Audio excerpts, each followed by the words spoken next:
ओम नमो भगवते वासुदेवाय। नमस्कार दोस्तों, स्वागत है आप सभी का हमारे चैनल भक्ति ज्ञान में। दोस्तों, आज मैं आपको श्री विष्णु पुराण की कथा का दूसरे अंश का 5वां अध्याय सुना रहा हूँ, जिसमें हम वर्णन करेंगे 7 पाताल लोकों का वर्णन। श्री पराशर जी बोले, हे द्विज, मैंने तुमसे यह पृथ्वी का विस्तार कहा। इसकी ऊंचाई भी 70 सहस्त्र योजन की कही जाती है। हे मुनि सत्तम, अतल, वितल, नितल, गविस्तमान, महातल, सुतल और पाताल, इन 7 में से प्रत्येक 10-10 सहस्त्र योजन की दूरी पर हैं। हे मैत्रेय, सुंदर महलों से सुशोभित वहाँ की भूमियाँ शुक्ल, कृष्ण, अरुण और पीत वर्ष की तथा शर्करामयी, कंकरेली, शैली पत्थर की और स्वर्णमयी है। हे मामुने, उनमें दानव, दैत्य, यक्ष और बड़े बड़े नाग आदिकों की सैकड़ों जातियां निवास करती हैं। एक बार नारद जी ने पाताल लोक से स्वर्ग में आकर वहां के निवासियों से कहा था कि पाताल तो स्वर्ग से भी अधिक सुंदर है, जहां नागगणों के आभूषणों में सुंदर प्रभा युक्त आह्लादकारिणी शुभ्र मणियां जड़ी हुई हैं।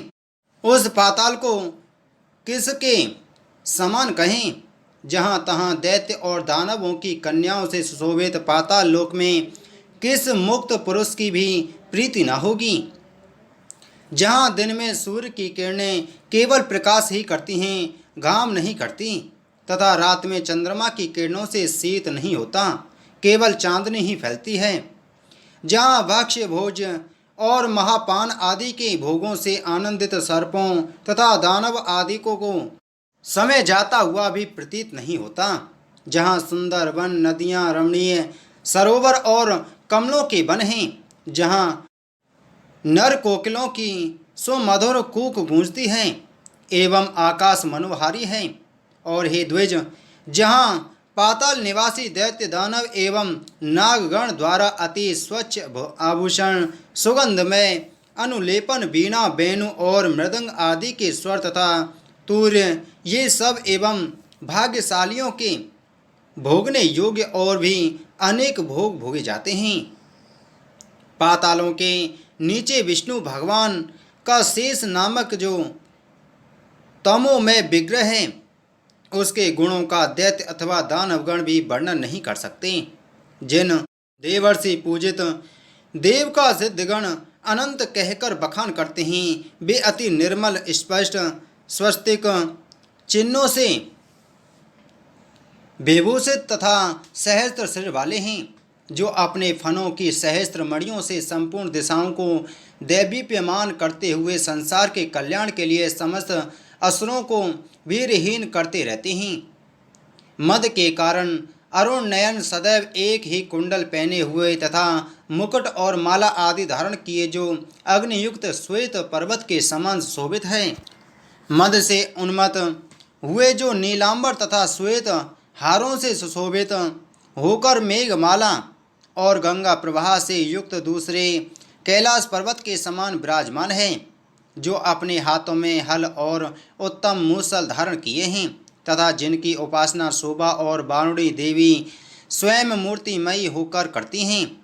कल्पांत में जिनके मुखों से विषाग्नि शिखा के समान दैदीप्यमान संकर्षण नामक रुद्र निकलकर तीनों लोकों का भक्षण कर जाता है, वह समस्त देवगणों से वंदित शेष भगवान अशेष भूमंडल को मुकुटवट धारण किए हुए पाताल तल में विराजमान हैं। उनका बल, वीर, प्रभाव, स्वरूप, तत्व और रूप आकार देवताओं से भी नहीं जाना और कहा जा सकता है।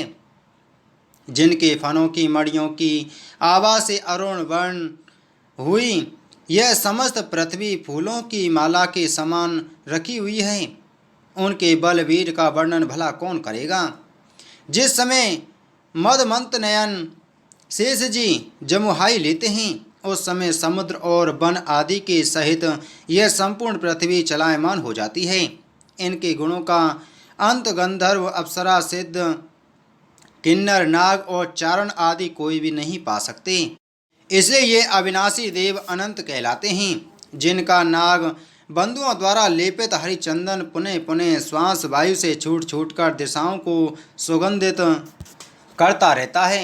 जिनकी आराधना से पूर्वकालीन महर्षि गर्ग ने समस्त ज्योतिर्मंडल, ग्रह, नक्षत्र आदि और शकुन अपशकुन आदि नैमित्तिक फलों को तत्वतः जाना था, उन नाग श्रेष्ठ शेष जी ने इस पृथ्वी को अपने मस्तक पर धारण किया हुआ है, जो स्वयं भी देव, असुर और मनुष्यों के सहित संपूर्ण लोकमाला, पाताल आदि समस्त लोकों को धारण किए हुए हैं। आइए सुनते हैं श्री विष्णु पुराण के दूसरे अंश के छठे अध्याय को, जिसमें हम वर्णन करेंगे भिन्न भिन्न नरकों का तथा भगवान नाम के महत्तम का वर्णन। श्री पराशर जी बोले, हे विप्र, तदंतर पृथ्वी और जल के नीचे नरक हैं, जिनमें पापी लोग गिराए जाते हैं। हे माँ मुने, उनका विवरण सुनो। रौरव, सूकर, रोद, ताल, विषसन, महाज्वाल, तप्तकुंभ, लवन, बिलोहित, रुधिराम्ब, बैतरणी, क्रमीश, कृमिभोजन, असिपत्रवन, कृष्ण, लालाभक्ष, दारुण, पूयवह, पाप, वैनज्वाल, अधश्रा, सदंस, कालसूत्र, तमस, अभिचि, स्वभोजन, अप्रतिष्ठ और अपृचि, ये सब तथा इनके सिवा और भी अनेकों महाभयंकर नरक हैं, जो यमराज के शासनाधीन हैं और अति दारुण शस्त्र भय तथा अग्नि भय देने वाले हैं, और जिनमें जो पुरुष पापरत होते हैं वे ही गिरते हैं। जो पुरुष कूट साक्षी, झूठा गवाह, अतार्थ जानकर भी न बतलाने वाला या कुछ का कुछ कहने वाला होता है, अथवा जो पक्षपात से यथार्थ नहीं बोलता और जो मिथ्या भाषण करता है, वह रौरव नरक में जाता है। हे मुनि सत्तम, भ्रूण गर्भ नष्ट करने वाले, ग्राम नाशक और गौ हत्यारे लोग रोद नामक नरक में जाते हैं, जो श्वासोच्छ्वास को रोकने वाला है, मदपान करने वाला, ब्रह्मघाती, सुवर्ण चुराने वाला तथा जो पुरुष इनका संग करता है, ये सब सूकर नरक में जाते हैं। क्षत्रिय अथवा वैश्य का वध करने वाला ताल नरक में, तथा गुरु स्त्री के साथ गमन करने वाला, भगनीगामी और राजदूतों को मारने वाला पुरुष तप्त कुंडल नरक में पड़ता है। सती स्त्री को बेचने वाला, कारागृह रक्षक, अश्व विक्रेता और भक्त पुरुष का त्याग करने वाला, ये सब लोग तप्त लोहन नरक में गिरते हैं। पुत्र वधु और पुत्री के साथ विषय करने वाला पुरुष महाज्वाल नरक में गिराया जाता है, तथा जो नराधम गुरुजनों का अपमान करने वाला और उनसे दुर्वचन बोलने वाला होता है, तथा जो वेद की निंदा करने वाला, वेद बेचने वाला या अगम्या स्त्री से संभोग करता है। हे द्विज, ये सब लवन नरक में जाते हैं। चोर तथा मर्यादा का उल्लंघन करने वाला पुरुष बिलोहित नरक में गिरता है। देव, द्विज और पितृगणों से द्वेष करने वाला तथा रत्न को दूषित करने वाला क्रमी भक्ष नरक में, और अनिष्ट यज्ञ करने वाला क्रमीश नरक में जाता है। जो नराधम पितृगण, देवगण और अतिथियों को छोड़कर उनसे पहले भोजन कर लेता है, वह अति उग्र लाला भक्ष नरक में पड़ता है। और बाण बनाने वाला वेदक नरक में जाता है। जो मनुष्य कर्णी नामक बाण बनाते हैं और जो खड़ग आदि शस्त्र बनाने वाले हैं, वे अति दारुण विषसन नरक में गिरते हैं। असत प्रतिग्रह, दूषित उपायों से धन संग्रह करने वाला अयाज्य याजक और नक्षत्रोपजीवी, नक्षत्र विद्या को ना जानकर भी उसका ढोंग रचने वाला पुरुष अधोमुख नरक में पड़ता है। साहस निष्ठुर कर्म करने वाला पुरुष पूय वह नरक में जाता है, तथा पुत्र मित्र आदि की वंचना करके अकेले ही स्वादु भोजन करने वाला और लाख मांस, रस, तिल तथा लवण आदि बेचने वाला ब्राह्मण भी उसी पूय वह नरक में गिरता है। हे द्विज श्रेष्ठ, बिलाव, कुक्कुट, छाग, अश्व, सूकर तथा पक्षियों को जीविका के लिए पालने से भी पुरुष उसी नरक में जाता है।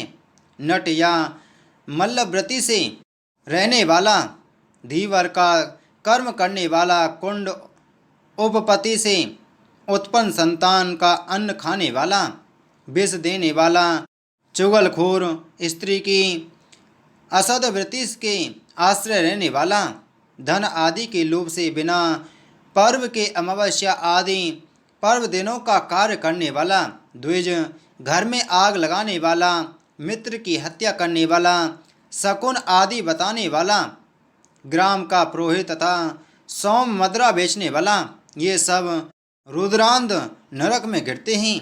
यज्ञ अथवा ग्राम को नष्ट करने वाला पुरुष बैतरणी नरक में जाता है तथा जो लोग वीरपात आदि करने वाले, खेतों की बाढ़ तोड़ने वाले, अपवित्र और छल व्रति के आश्रय रहने वाले होते हैं, वे कृष्ण नरक में गिरते हैं। जो व्रथा ही वनों को काटता है वह असी पत्र वन नरक में जाता है।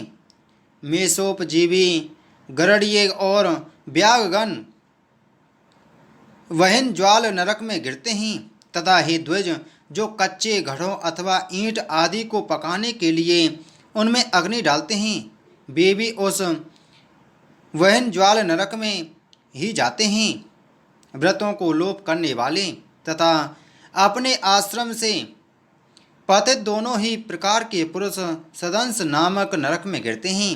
जिन ब्रह्मचारियों का दिन में तथा सोते समय बुरी भावना से वीरपात हो जाता है अथवा जो अपने ही पुत्रों से पढ़ते हैं, वे लोग स्वभोजन नरक में गिरते हैं।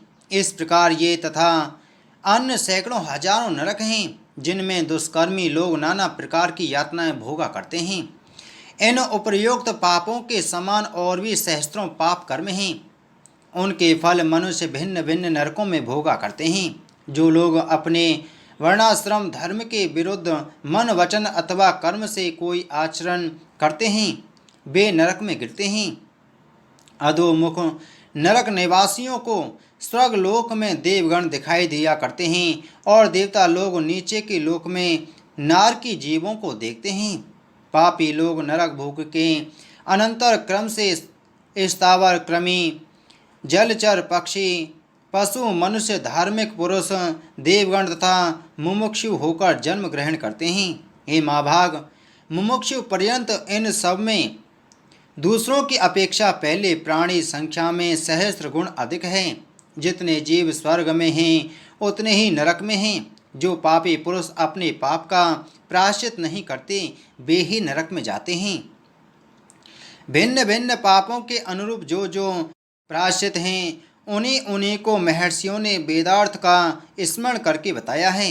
हे मैत्रेय, स्वयं मनु आदि स्मृतिकारों ने महान पापों के लिए महान और अल्पों के लिए अल्प प्रायश्चितों की व्यवस्था की है, किंतु जितने भी तपस्यात्मक और कर्मात्मक प्रायश्चित हैं उन सब में श्री कृष्ण स्मरण सर्वश्रेष्ठ हैं।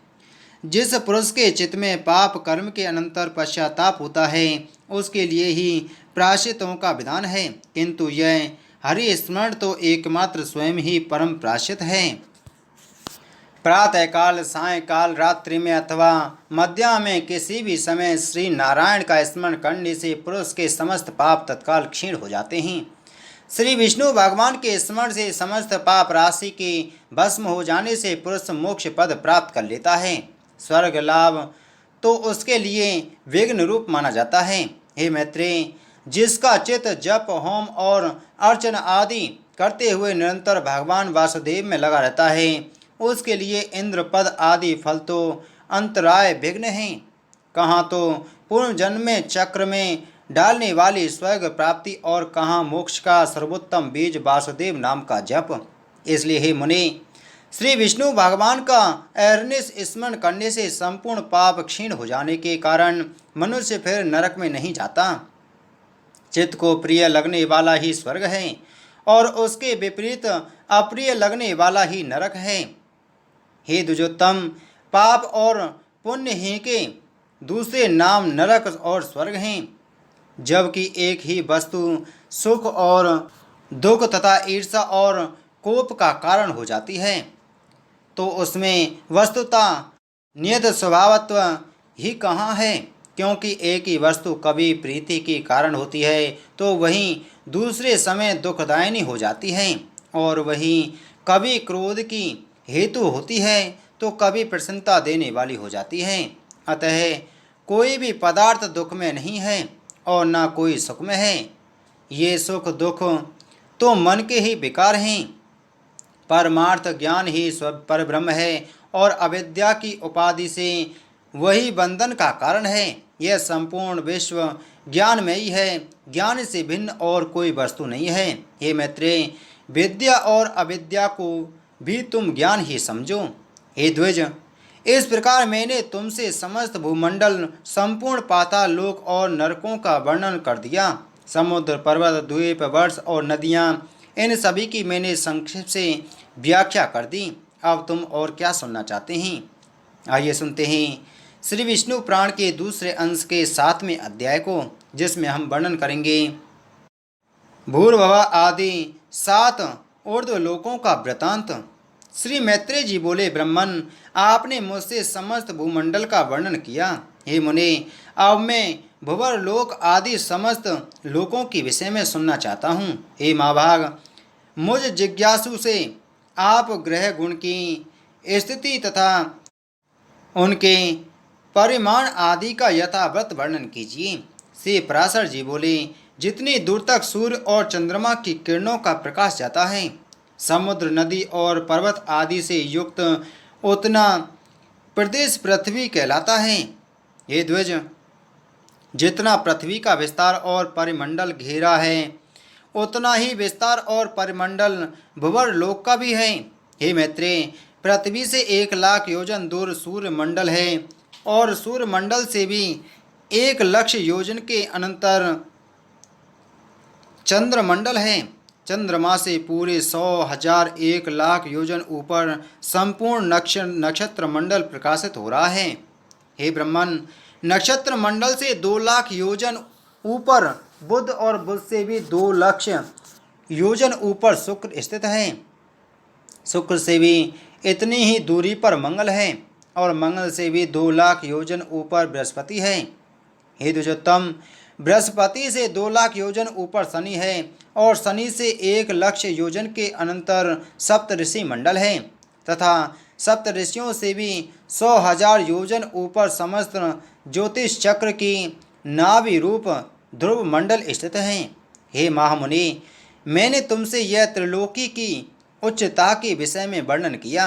यह त्रिलोकी यज्ञ फल की भोग भूमि है और यज्ञानुष्ठान की स्थिति इस भारतवर्ष में ही है। ध्रुव से 1 करोड़ योजन ऊपर महलोक है, जहाँ कल्पांत पर्यंत रहने वाले भृगु आदि सिद्धगण रहते हैं। हे मैत्रेय, उससे भी 2 करोड़ योजन ऊपर जनलोक है, जिसमें ब्रह्मा जी के प्रख्यात पुत्र निर्मलचित सनकादिक रहते हैं। जनलोक से 54 अर्थात 8 करोड़ योजन ऊपर तपलोक है। वहाँ बैराज नामक देवगणों का निवास है, जिनका कभी दाह नहीं होता। तपलोक से 6 गुना अर्थात 12 करोड़ योजन के अंतर पर सत्यलोक शोभित है, जो ब्रह्मलोक भी कहलाता है और जिसमें फिर न मरने वाले अमरगण निवास करते हैं।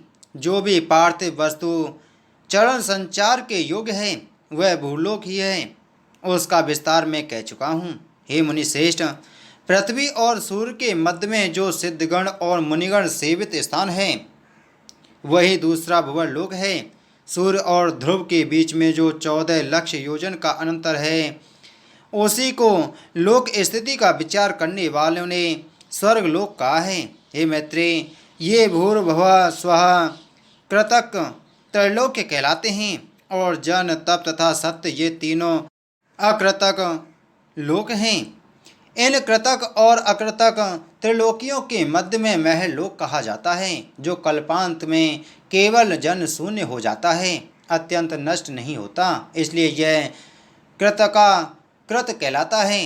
हे मैत्रेय, इस प्रकार मैंने तुमसे ये 7 लोक और 7 ही पाताल कहे। इस ब्रह्मांड का बस इतना ही विस्तार है। यह ब्रह्मांड कपित कहते के बीज के समान ऊपर नीचे सब और अंड कटाह से घिरा हुआ है। हे मैत्रेय, यह अंड अपने से 10 गुने जल से आवृत है और वह जल का संपूर्ण आवरण अग्नि से घिरा हुआ है। अग्नि वायु से और वायु आकाश से परिवेष्टित है तथा आकाश भूतों के कारण तामस अहंकार और अहंकार में तत्व से घिरा हुआ है। हे मैत्रेय, ये सातों उत्तरोत्तर एक दूसरे से 10 गुने हैं। मैं तत्व को भी प्रधान ने आवृत कर रखा है। वह अनंत है तथा उसका ना कभी अंत नाश होता है और ना कोई संख्या ही है, क्योंकि हे मुनि, वह अनंत असंख्य अप्रमेय और संपूर्ण जगत का कारण है और वही परा प्रकृति है। उसमें ऐसे ऐसे हजारों लाखों तथा सैकड़ों करोड़ ब्रह्मांड हैं। जिस प्रकार काष्ठ में अग्नि और तिल में तेल रहता है, उसी प्रकार स्वप्रकाश चेतनात्मा व्यापक पुरुष प्रधान में स्थित है। ये महाबुद्धि, ये संजयशील आपस में मिले हुए प्रधान और पुरुष भी समस्त भूतों की स्वरूप भूता विष्णु शक्ति से आवृत हैं। हे महामते, वह विष्णु शक्ति ही प्रलय के समय उनके पार्थक्य और स्थिति के समय उनके सम्मिलन की हेतु है तथा सर्गारंभ के समय वही उनके क्षोभ की कारण है। जिस प्रकार जल के संसर्ग से वायु सैकड़ों जल कणों को धारण करता है, उसी प्रकार भगवान विष्णु की शक्ति भी प्रधान पुरुष में जगत को धारण करती है। हे मुनि, जिस प्रकार आदि बीज से ही मूल स्कंद और शाखा आदि के सहित वृक्ष उत्पन्न होता है और तदंतर उससे और भी बीज उत्पन्न होते हैं तथा उन बीजों से अन्य वृक्ष उत्पन्न होते हैं और वे भी उन्हीं लक्षण द्रव्य और कारणों से युक्त होते हैं, उसी प्रकार पहले अव्याकृत प्रधान से मह तत्व से लेकर पंचभूत पर्यंत संपूर्ण विकार उत्पन्न होते हैं तथा उनसे देव असुर आदि का जन्म होता है और फिर उनके पुत्र तथा उन पुत्रों के अन्य पुत्र होते हैं। अपने बीज से अन्य वृक्ष के उत्पन्न होने से जिस प्रकार पूर्व वृक्ष की कोई क्षति नहीं होती, उसी प्रकार अन्य प्राणियों के उत्पन्न होने से उनके जन्मदाता प्राणियों का हास नहीं होता। जिस प्रकार आकाश और काल आदि सन्निधि मात्र से ही वृक्ष के कारण होते हैं, उसी प्रकार भगवान श्री हरि भी बिना परिणाम के ही विश्व के कारण हैं। हे मुनि सत्तम, जिस प्रकार धान के बीज में मूल, नाल, पत्ते, अंकुर, तना, कोश, पुष्प, क्षीर, टंडोल, तुष और कण सभी रहते हैं तथा अंकुरोत्पत्ति की हेतु भूत, भूमि एवं जल आदि सामग्री के प्राप्त होने पर वे प्रकट हो जाते हैं, उसी प्रकार अपने अनेक पूर्व कर्मों में स्थित देवता आदि विष्णु शक्ति का आश्रय होने पर आविर्भूत हो जाते हैं, जिससे यह संपूर्ण जगत उत्पन्न हुआ है, जो स्वयं जगत रूप से स्थित हैं, जिसमें यह स्थित है तथा जिसमें यह लीन हो जाएगा, वह पर ब्रह्म ही विष्णु भगवान है। वह ब्रह्म ही उन विष्णु का परम धाम पर स्वरूप है। वह पद सत और असत दोनों से विलक्षण है तथा उससे अभिन्न हुआ ही यह संपूर्ण चराचर जगत उससे उत्पन्न हुआ है। वही अव्यक्त मूल प्रकृति है, वही अव्यक्त स्वरूप संसार है, उसी में यह संपूर्ण जगत लीन होता है तथा उसी के आश्रय स्थित है। यज्ञ आदि क्रियाओं का कर्ता वही है, यज्ञ रूप से उसी का यजन किया जाता है और उन यज्ञ आदि का फल स्वरूप भी वही है तथा यज्ञ के साधन रूप जो श्रोवा आदि हैं, वे सब भी हरि से अतिरिक्त और कुछ नहीं हैं। आइए सुनते हैं श्री विष्णु पुराण के दूसरे अंश के 8वें अध्याय को, जिसमें हम वर्णन करेंगे सूर्य, नक्षत्र एवं राशियों की व्यवस्था तथा काल चक्र, लोकपाल और गंगा विभाग का वर्णन। श्री पराशर जी बोले, हे सुब्रत, मैंने तुमसे यह ब्रह्मांड की स्थिति कही। अब सूर्य आदि ग्रहों की स्थिति और उनके परिमाण सुनो। हे मुनि श्रेष्ठ, सूर्य देव के रथ का विस्तार 9000 योजन है तथा इससे दूना इसका ईसा दंड जुआ और रथ के बीच का भाग है। उसका धुरा 1.5 करोड़ 7 लाख योजन लंबा है, जिसमें उसका पहिया लगा हुआ है। उस पूर्वाह, मध्याह्न और परानुरूप 3 नाभि, परिवत्स राशि 5 अरे और षड ऋतु रूप 6 नेम वाले अक्षय स्वरूप संवत्सरात्मक चक्र में संपूर्ण काल चक्र स्थित है। 7 छंद ही उसके घोड़े हैं। उनके नाम सुनो: गायत्री, वहती, उष्णिक, जगती, त्रिष्टुप, अनुष्टुप और पंक्ति। ये छंद ही सूर्य के 7 घोड़े कहे गए हैं। हे माँ मते, भगवान सूर्य के रथ का दूसरा धुरा 45.5 सहस्त्र योजन लंबा है। दोनों धुरों के परिमाण के तुल्य ही उनके युगार्धों जुओं का परिमाण है। इनमें से छोटा धुरा उस रथ के एक युगार्ध जुए के सहित ध्रुव के आधार पर स्थित है और दूसरे धुरे का चक्र मानसोत्तर पर्वत पर स्थित है। इस मानसोत्तर पर्वत के पूर्व में इंद्र की, दक्षिण में यम की, पश्चिम में वरुण की और उत्तर में चंद्रमा की पुरी हैं। उन पुरियों के नाम सुनो: इंद्र की पुरी वसवौक सारा है, यम की संयमनी है, वरुण की सुका है तथा चंद्रमा की विभावरी है। हे मैत्रेय, ज्योतिष चक्र के सहित भगवान भानु दक्षिण दिशा में प्रवेश कर छोड़े हुए बाण के समान तीव्र वेग से चलते हैं। भगवान सूर्यदेव दिन और रात्रि की व्यवस्था के कारण हैं और राग आदि कलेशों की क्षीण हो जाने पर वे ही क्रम मुक्ति भागी योगी जनों के देवयान नामक श्रेष्ठ मार्ग हैं। ये मैत्रेय, सभी द्वीपों में सर्वदा मध्याह्न तथा मध्य रात्रि के समय सूर्यदेव मध्य आकाश में सामने की ओर रहते हैं। इसी प्रकार उदय और अस्त भी सदा एक दूसरे के सम्मुख ही होते हैं। हे ब्रह्मन, समस्त दिशा और विदिशाओं में जहाँ के लोग रात्रि का अंत होने पर सूर्य को जिस स्थान पर देखते हैं, उनके लिए वहाँ उसका उदय होता है, और जहाँ दिन के अंत में सूर्य का तिरोभाव होता है, वहीं उसका अस्त कहा जाता है। सर्वदा एक रूप से स्थित सूर्य देव का वास्तव में न उदय होता है और न अस्त, बस उनका देखना और ना देखना ही उनके उदय और अस्त हैं। मध्यकाल में इंद्र आदि में से किसी भी पुरी पर प्रकाशित होते हुए सूर्यदेव पार्श्ववर्ती 2 पुरियों के सहित 3 पुरियों और 2 कोणों विदिशाओं को प्रकाशित करते हैं। इसी प्रकार अग्नि आदि कोणों में से किसी एक कोण में प्रकाशित होते हुए वे पार्श्ववर्ती 2 कोणों के सहित 3 कोण और 2 पुरियों को प्रकाशित करते हैं। सूर्यदेव उदय होने के अनंतर मध्याह्न पर्यंत अपनी बढ़ती हुई किरणों से तपते हैं और फिर तीक्ष्ण होती हुई किरणों से अस्त हो जाते हैं। सूर्य के उदय और अस्त से ही पूर्व तथा पश्चिम दिशाओं की व्यवस्था हुई है। वास्तव में तो वे जिस प्रकार पूर्व में प्रकाश करते हैं, उसी प्रकार पश्चिम तथा पार्श्ववर्तिनी उत्तर और दक्षिण दिशाओं में भी करते हैं। सूर्यदेव देव पर्वत सुमेरु के ऊपर स्थित ब्रह्मा जी की सभा के अतिरिक्त और सभी स्थानों को प्रकाशित करते हैं। उनकी जो किरणें ब्रह्मा जी की सभा में जाती हैं, वे उसके तेज से निरस्त होकर उल्टी लौट आती हैं। सुमेरु पर्वत समस्त द्वीप और वर्षों के उत्तर में है, इसलिए उत्तर दिशा में मेरु पर्वत पर सदा एक ओर दिन और दूसरी ओर रात रहते हैं। रात्रि के समय सूर्य के अस्त हो जाने पर उसका तेज अग्नि में प्रविष्ट हो जाता है, इसलिए उस समय अग्नि दूर ही से प्रकाशित होने लगता है। इसी प्रकार हे द्विज, दिन के समय अग्नि का तेज सूर्य में प्रविष्ट हो जाता है, अतः अग्नि के संयोग से ही सूर्य अत्यंत प्रखरता से प्रकाशित होता है। इस प्रकार सूर्य और अग्नि के प्रकाश तथा उष्णता में तेज परस्पर मिलकर दिन रात में वृद्धि को प्राप्त होते रहते हैं।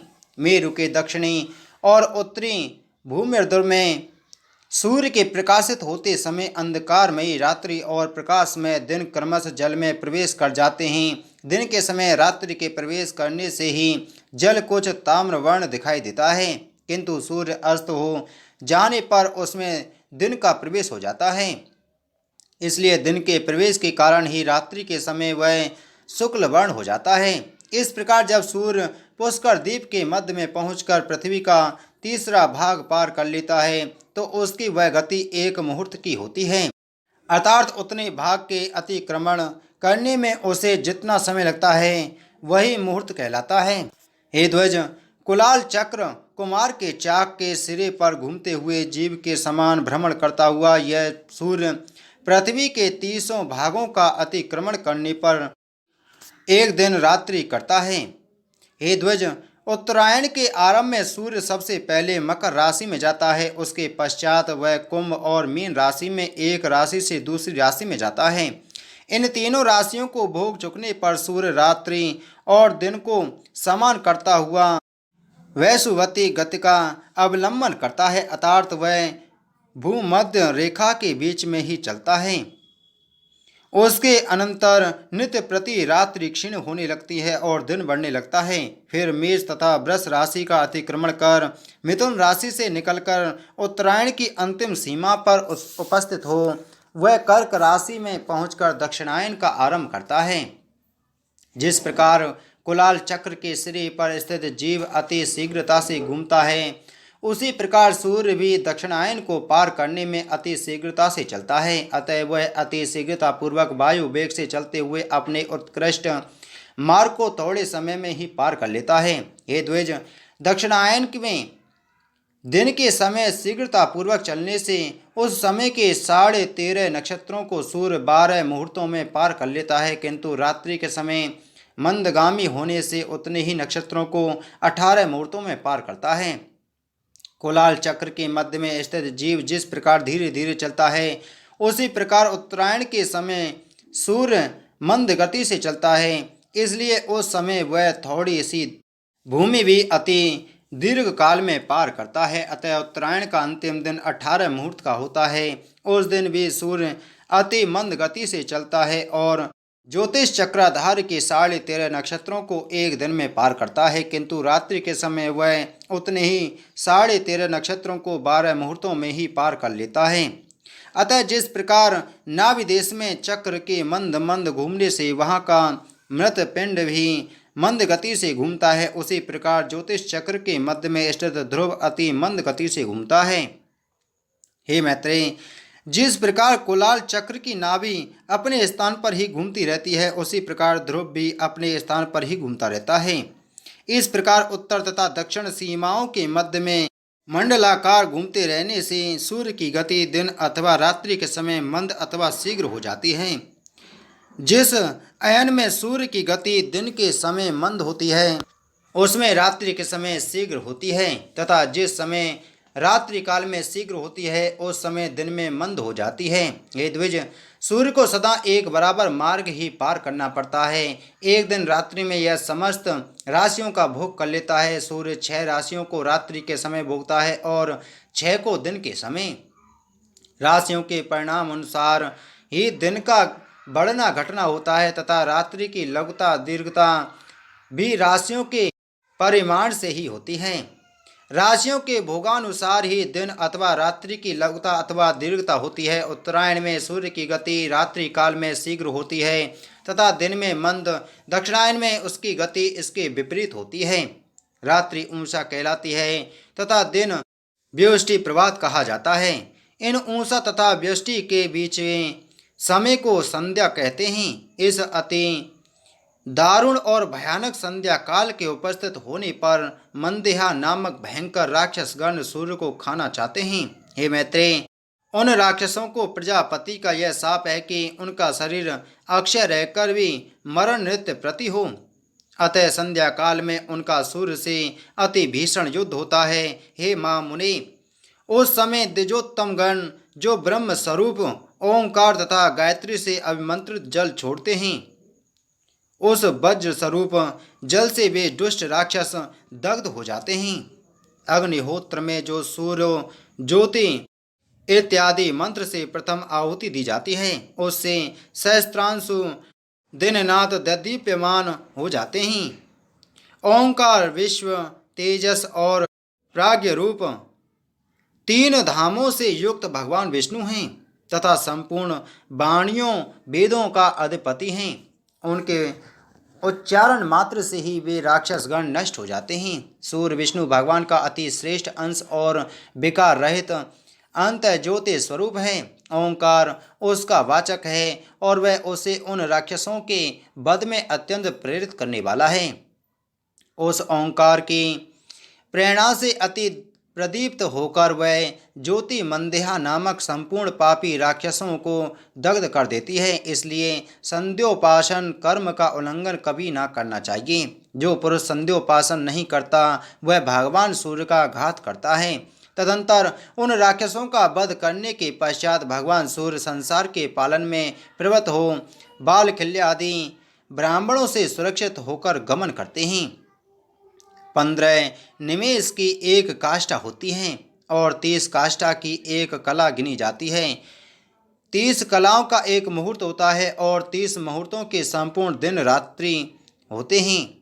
दिनों का हास्य अथवा वृद्धि क्रमश प्रातःकाल मध्याह्न काल आदि दिवंशांशों के हास्य वृद्धि के कारण होते हैं, किंतु दिनों के घटते बढ़ते रहने पर भी संध्या सर्वदा समान भाव से एक मुहूर्त की ही होती है।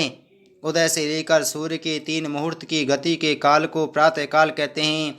यह संपूर्ण दिन का 5वां भाग होता है।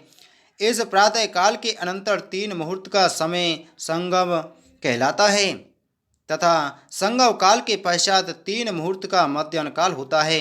मध्याह्न काल से पीछे का समय अपराह्न कहलाता है। इस काल भाग को भी बुद्ध जन 3 मुहूर्त का ही बताते हैं। अपराह्न के बीतने पर सायन आता है। इस प्रकार संपूर्ण दिन में 15 मुहूर्त और प्रत्येक दिवसांश में 3 मुहूर्त होते हैं।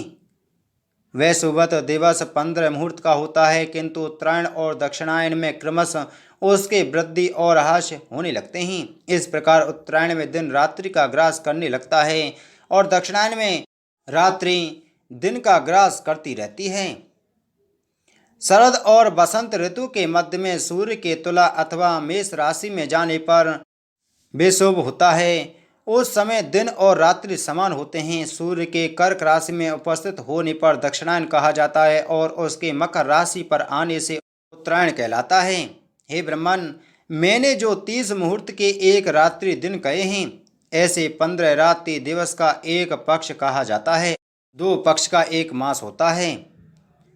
2 सौर मास की एक ऋतु और 3 ऋतु का एक अयन होता है तथा 2 अयन ही मिलाकर एक वर्ष कहे जाते हैं। सौर, सावन, चांद्र तथा नक्षत्र इन 4 प्रकार के मासों के अनुसार विविध रूप से कल्पित संवत्सर आदि 5 प्रकार के वर्ष युग कहलाते हैं। यह युग ही मल मास आदि सब प्रकार के काल निर्णय का कारण कहा जाता है।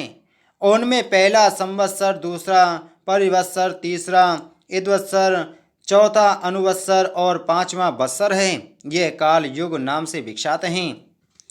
श्वेत वर्ष के उत्तर में जो श्रृंगवान नाम से विख्यात पर्वत है, उसके 3 श्रृंग हैं, जिनके कारण यह श्रृंगवान कहा जाता है। उनमें से एक श्रृंग उत्तर में, एक दक्षिण में तथा एक मध्य में है। मध्य श्रृंग ही वैसुवत है। शरद और बसंत ऋतु के मध्य में सूर्य इस वैसुवत श्रृंग पर आते हैं। अतः हे मैत्रेय, मेष अथवा तुला राशि के आरंभ में तिमिरावहारी सूर्यदेव विषुवत पर स्थित होकर दिन और रात्रि को समान परिमाण कर देते हैं। उस समय ये दोनों 15-15 मुहूर्त के होते हैं। हे मुनि, जिस समय सूर्य कृतिका नक्षत्र के प्रथम भाग अर्थात मेष राशि के अंत में तथा चंद्रमा निश्चय ही विशाखा के चतुर्थांश अर्थात वृश्चिक के आरंभ में हो, अथवा जिस समय सूर्य विशाखा के तृतीय भाग अर्थात तुला के अतिमांश का भोग करते हों और चंद्रमा कृतिका के प्रथम भाग अर्थात मेषांत में स्थित जान पड़ें, तभी यह विषुव नामक अति पवित्र काल कहा जाता है। इस समय देवता, ब्राह्मण और पितृगण के उद्देश्य से संयत चित्त होकर दान आदि देने चाहिए। यह समय दान ग्रहण के लिए मानव देवताओं के खुले हुए मुख के समान है। अतः विषुव काल में दान करने वाला मनुष्य कृत्य हो जाता है। याग आदि के काल निर्णय के लिए दिन रात्रि पक्ष कला काष्ठा और क्षण आदि का विषय भली प्रकार जानना चाहिए। राका और अनुमति दो प्रकार की पूर्णमासी तथा शनिवाली और कुहू दो प्रकार की अमावस्या होती हैं। माघ फाल्गुन चैत्र वैशाख तथा ज्येष्ठ आषाढ़ ये 6 मास उत्तरायण होते हैं और श्रावण भाद्र आश्विन कार्तिक तथा अगहन पौष ये 6 दक्षिणायन कहलाते हैं। मैंने पहले तुमसे जिस लोकालोक पर्वत का वर्णन किया है उसी पर 4 व्रतशील लोकपाल निवास करते हैं। हे द्विज, सुदामा कर्मद के पुत्र शंखपाद और हिरण्यरोमा तथा केतुमान ये चारों निर्द्वंद्व निर्विमान निरालस्य और निष्परिग्रह लोकपालगण लोकालोक पर्वत की चारों दिशाओं में स्थित हैं, जो अगस्त के उत्तर तथा अजवीति के दक्षिण में वैश्वानर मार्ग से भिन्न मृगवीथि नामक मार्ग है। वहीं पितरायन पथ है। उस पितरायन मार्ग में महात्मा मुनि जन रहते हैं, जो लोग अग्निहोत्री होकर प्राणियों की उत्पत्ति के आरंभ ब्रह्मदेव की स्तुति करते हुए यज्ञानुष्ठान के लिए उदत हो कर्म का आरंभ करते हैं, वह पितृयान उनका दक्षिण मार्ग है। वे युग युगांतर में विच्छिन्न हुए वैदिक धर्म की संतान तपस्या वर्णाश्रम मर्यादा और विविध शास्त्रों के द्वारा पुनः स्थापना करते हैं। पूर्वतन धर्म प्रवर्तक ही अपनी उत्तरकालीन संतान के यहाँ उत्पन्न होते हैं और फिर उत्तरकालीन धर्म प्रचारक गण अपने यहाँ संतान रूप से उत्पन्न हुए अपने पितृगण के कुलों में जन्म लेते हैं। इस प्रकार वे व्रतशील महर्षिगण चंद्रमा और तारागण की स्थिति पर्यंत सूर्य के दक्षिण मार्ग में पुनः पुनः आते जाते रहते हैं। नागवीथि के उत्तर और सप्तऋषियों के दक्षिण में जो सूर्य का उत्तरीय मार्ग है उसे देवयान मार्ग कहते हैं। उसमें जो प्रसिद्ध निर्मल स्वभाव और जितेंद्रिय ब्रह्मचारीगण निवास करते हैं वे संतान की इच्छा नहीं करते, अतः उन्होंने मृत्यु को जीत लिया है। सूर्य के उत्तर मार्ग में 80,000 ऊर्ध्वरेता मुनिगण प्रलय काल पर्यंत निवास करते हैं। उन्होंने लोभ के संयोग मैथुन के त्याग इच्छा और द्वेष की अप्रवृत्ति कर्मानुष्ठान के त्याग काम वासना के असंयोग और शब्दादि विषयों के दोष दर्शन इत्यादि कारणों से शुद्ध चित होकर अमरता प्राप्त कर ली है। भूतों के प्रलय पर्यंत स्थित हो रहने को ही अमरता कहते हैं। त्रिलोकी की स्थिति तक के इस काल को ही अपनमार पुनर्मृत्यु रहित कहा जाता है। हे द्विज, ब्रह्म हत्या और अश्वमेघ यज्ञ से जो पाप और पुण्य होते हैं उनका फल प्रलय पर्यंत कहा गया है। हे मैत्रेय, जितने प्रदेश में ध्रुव स्थित हैं पृथ्वी से लेकर उस प्रदेश पर्यंत संपूर्ण देश प्रलय काल में नष्ट हो जाते हैं। सप्त ऋषियों से उत्तर दिशा में ऊपर की ओर जहाँ ध्रुव स्थित है वह अति तेजोमय स्थान ही आकाश में विष्णु भगवान का तीसरा दिव्य धाम है। हे विप्र, पुण्य पाप की क्षीण हो जाने पर दोष पंक शून्य संयतात्मा मुनिजनों का यही परम स्थान है।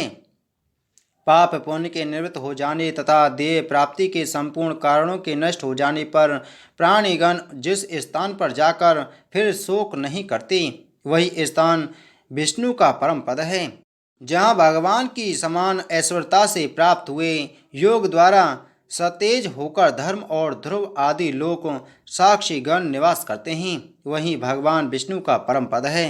ये मैत्रेय, जिसमें यह भूत भविष्यत और वर्तमान चराचर जगत ओत प्रोत हो रहा है वही भगवान विष्णु का परम पद है, जो तल्लीन योगी जनों को आकाश मंडल में दैदीप्यमान सूर्य के समान सबके प्रकाश रूप से प्रतीत होता है तथा जिसका विवेक ज्ञान से ही प्रत्यक्ष होता है वही भगवान विष्णु का परम पद है।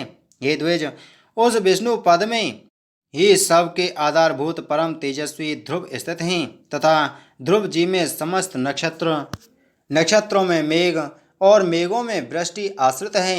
हे मामुनि, उस वृष्टि से ही समस्त सृष्टि का पोषण और संपूर्ण देव मनुष्य आदि प्राणियों की पुष्टि होती है। तदंतर गौ आदि प्राणियों से उत्पन्न दूध और घृत आदि की आहुतियों से परितुष्ट अग्निदेव ही प्राणियों की स्थिति के लिए पुनः वृष्टि के कारण होते हैं।